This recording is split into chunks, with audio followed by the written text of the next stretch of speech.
Hi fellow knights and warriors. This is yet another video in my series about the rules of Norman Saga games.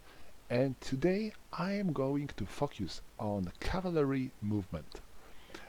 Mounted units move in a bit different way than foot units, and that's why I decided to do a separate video about their movement.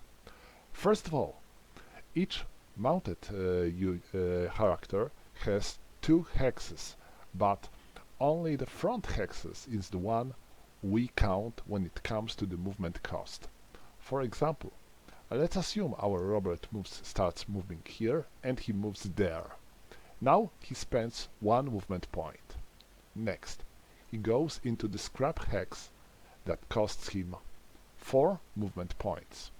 So he spends another 4 movement points, so now he spent 5 movement points.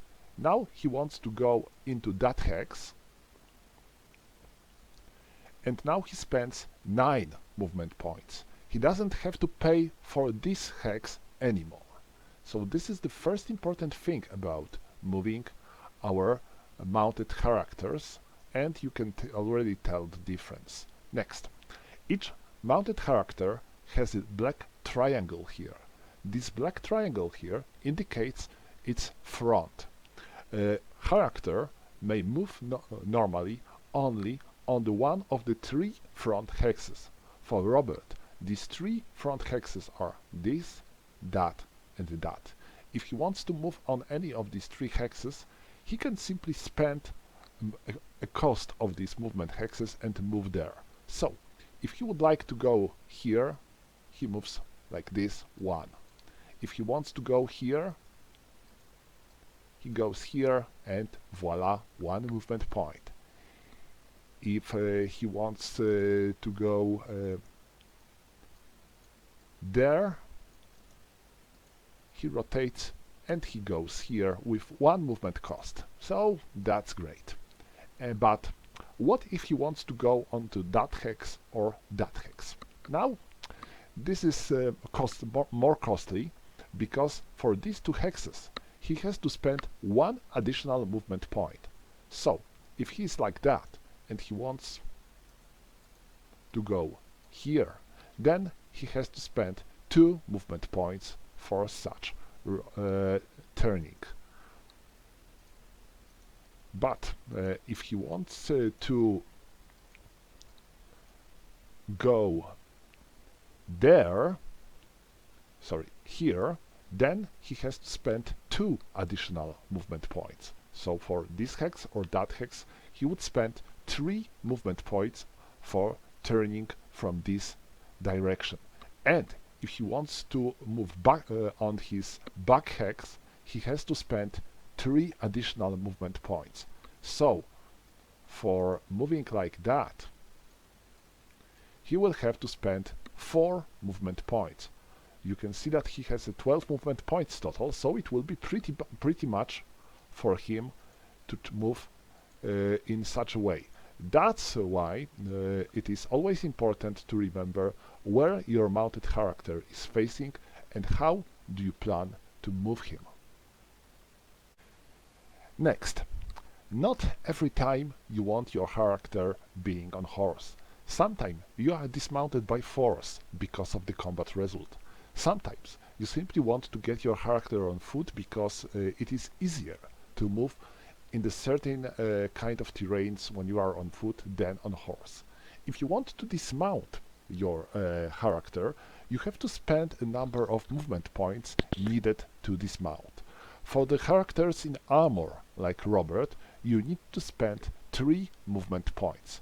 In such a case, you are taking his leg counter and place it on one of these 2 hexes that are adjacent to our character, while you are changing Robert counter into his empty horse. And now Robert still can move, but now if character is dismounting from the horse, half the character's remaining mounted movement points. So let's assume that he had 12 points. He spent 3 of them to dismount, so now he has 9. And now we have to halve this 9 into 4, because we are always rounding down. So he still has 4 movement points to spend while on foot. And now, let's assume that we have next turn and Robert wants to mount his horse back, because he thinks that he needs to go back on his horse. He needs to spend 2 movement points, and now we are going back on him in his mounted version. Remember that if he was wounded, we have to take his counter, his mounted counter, with his wounded version.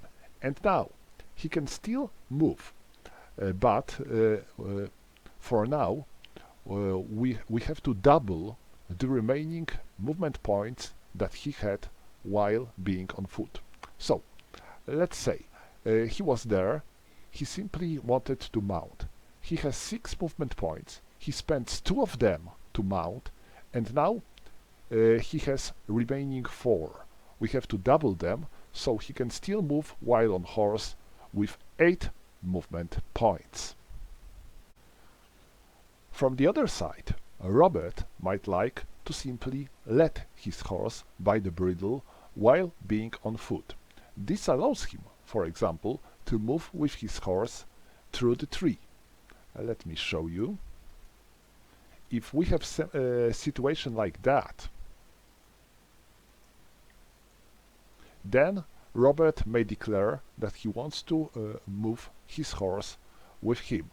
And now they are moving, and horse always follows him. So horse moves on the same hexes as beside him, and as he goes here, a horse can move through the tree. This is a major difference, because when character is mounted, then character cannot move through the 3 hexes. But the horse alone, without a rider, which is led by the bridle, can be moved through the 3 hexes. So sometimes it is a good idea to dismount and let your horse by the bridle instead of riding it. A leg character can let up to 3 horses by the bridle together.